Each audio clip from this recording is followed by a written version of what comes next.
Welcome back to The World's Last Night. This is James Thayer. Today we're in chapter 21 in Genesis. We're going to begin with verse 1. The Lord came to Sarah as he had said, and the Lord did for Sarah what he had promised. Sarah became pregnant and bore a son to Abraham in his old age, at the appointed time God had told him. Abraham named his son who was born to him, the one Sarah bore to him, Isaac. So God is keeping his promise. He is granting Sarah a child. Now, this is about 25 years after Isaac was promised to Sarah and Abraham, and they went through a lot of drama to get to this point.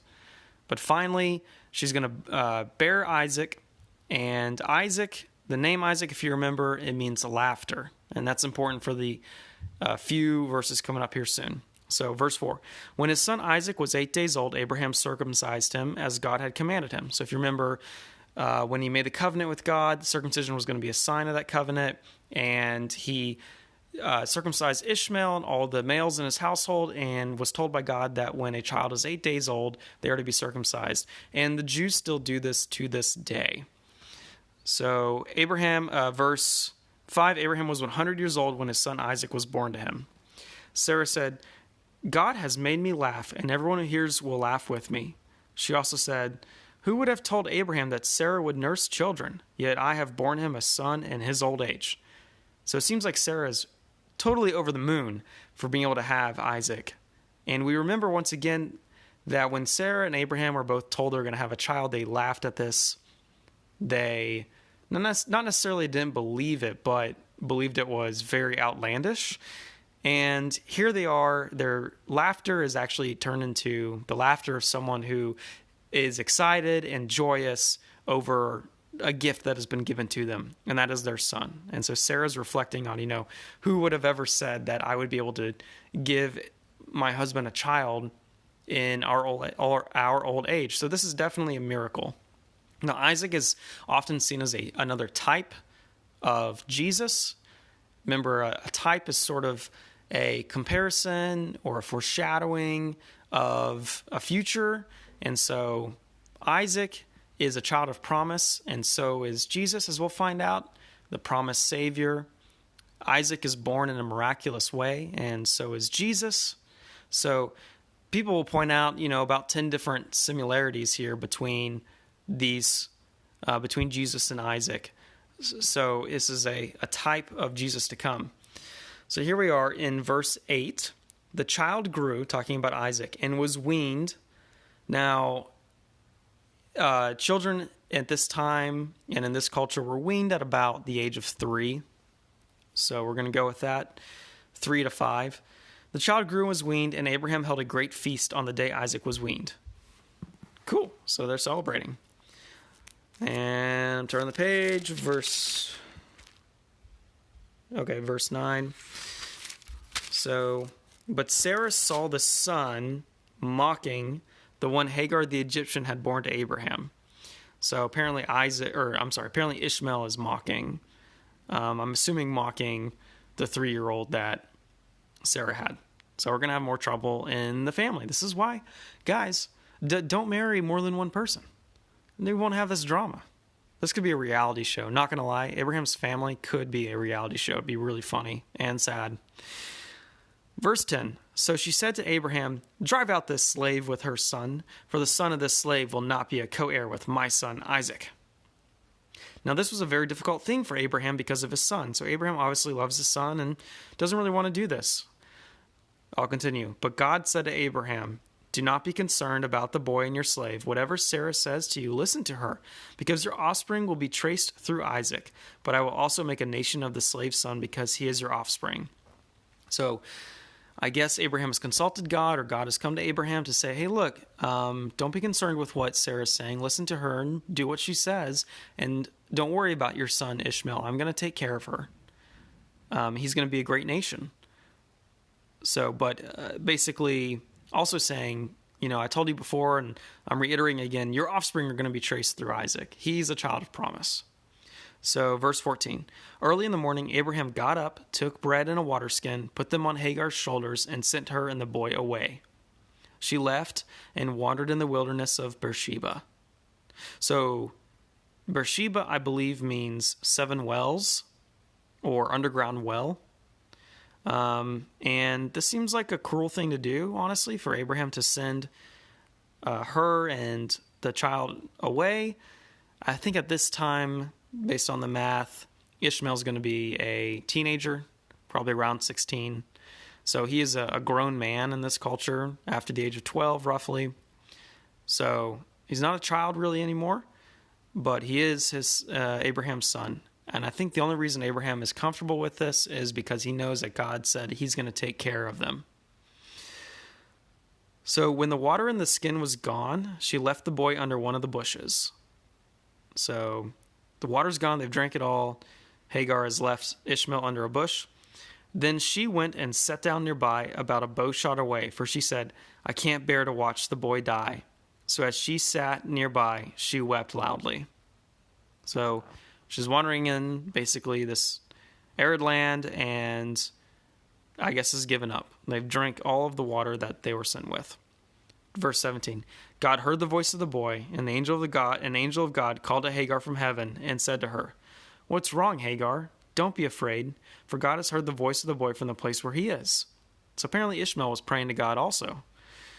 Verse 18, Get up, help the boy up, and sustain him, for I will make him a great nation.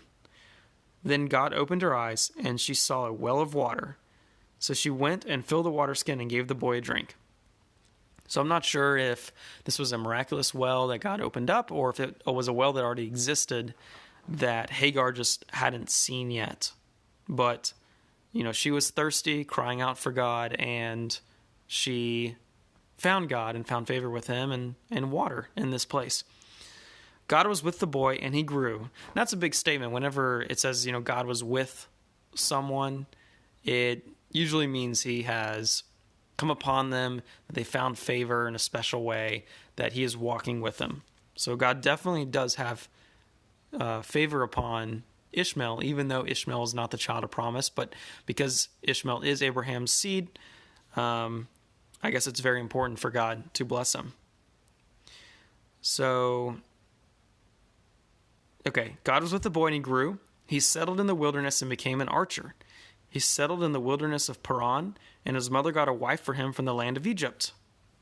So as we know, Ishmael is going to become the father of the Arabs people. So he is going to be the father of a great nation. So verse 22. At that time, Abimelech, with Phicol, the commander of his army, said to Abraham, God is with you in everything you do. Now swear to me here by God that you will not break an agreement with me or with my children and descendants, as I have kept faith with you. So you will keep faith with me and with the country where you are a resident alien. Now some commentators will say that Abimelech is more of a title, one of the leaders of the Canaanites. I guess others will say this is the same Abimelech from a couple chapters ago. Not sure. We do know that Abraham is living in the same land. And so Abimelech has come with his commander of his army to Abraham. So he's showing some force. And he's basically telling Abraham, look, I know God's with you in everything you do, and I want some of that blessing. So, swear to me by your God that you're not going to break an agreement with me or my children and descendants. And he said, I've kept faith with you, so you will keep faith with me and with the country where you are a resident alien. So he's trying to get some of that blessing poured over onto him that Abraham obviously has. Verse 24, and Abraham said, I swear it. So Abraham agreed. But Abraham complained to Abimelech because of the water well that Abimelech's servants had seized. So apparently Abraham had hollowed out this water well, and Abraham's servants took it, and so there's some contention over this. Now, the Canaanite area is really dependent upon rainfall. There's not really good water sources, so water is very important. Verse 26, Abimelech replied, I don't know who did this thing. You didn't report anything to me, so I hadn't heard about it until today. Isn't that just like a government official? Your letters didn't make it to me. Okay, 27. Then Abraham took sheep and cattle and gave them to Abimelech, and the two of them made a covenant. So there's a good chance that they sacrificed some of these animals, split them in half, and walked down them again. These sheep and cattle. Not again, but I'm referring back to the Abrahamic covenant. Could have been that some of them were sacrificed to fulfill this covenant. It's also obviously a gift, so it could be one and the same. 28, but Abraham had set apart 7 ewe lambs from the flock. And Abimelech said to Abraham, "Why have you set apart these 7 ewe lambs?" He replied, "You are to accept the 7 ewe lambs from my hand, so that this act will serve as my witness that I dug this well." Therefore, that place was called Beersheba, because it was there that the 2 of them swore an oath. Now, once again, Beersheba meaning 7 wells or underground well. And it looks like Abraham is basically saying, I'm going to give you these sheep. I mean, we've made this covenant, and you're going to bear witness to the fact that this is my well. So he's not a greedy miser. He's giving, even though it's his property, but he believes in property rights. I mean, good for Abraham. All right. Therefore, that place was called Beersheba because it was, where they swore their oath. After they had made a covenant at Beersheba, Abimelech and Phicol, the commander of his army, left and returned to the land of the Philistines. So Abraham planted a tamarisk tree in Beersheba, and there he worshipped the Lord, the everlasting God. And Abraham lived as a foreigner in the land of the Philistines for many days. Very cool. Philistines, we're going to find, are going to become enemies of God's people, the Israelites eventually down the road. Almost all these people that we talk about in the Bible currently become enemies because they're all living in this land that is promised to Abraham's descendants, the Hebrew people, the Israelites. And they're the same people that God's going to wait 400 years for them to repent, and they're not going to, so their iniquity is going to stack on top of itself, sin in other words, and it's going to get to a point where God's going to use Israel to exact justice upon these people and wipe them out. Now, we'll talk more about that when we get to it, which is going to be after Exodus. It's going to be into Joshua, which really great books coming up with some really cool stories. But just know that you're going to be hearing some of these names like the Philistines again and again. You're going to hear it again in the book of Judges with the story of Samson, which is also, some cool stories with some sad parts and a really epic ending. So Abraham plants this tree in Beersheba, and he worships God. Or it says it worships the Lord, the everlasting God. That's excellent. So Abraham is trying to walk with God. I guess this tree might be a symbol of this unity or of future things to come as trees grow. And the big part here is he's worshiping the Lord, the everlasting God. So that's fantastic. So that's all I got. The next chapter we're going to do is chapter 22, the sacrifice of Isaac. And there's going to be a lot of things to talk about there. And I'm going to actually have a slight story time from my life concerning this event. So until then.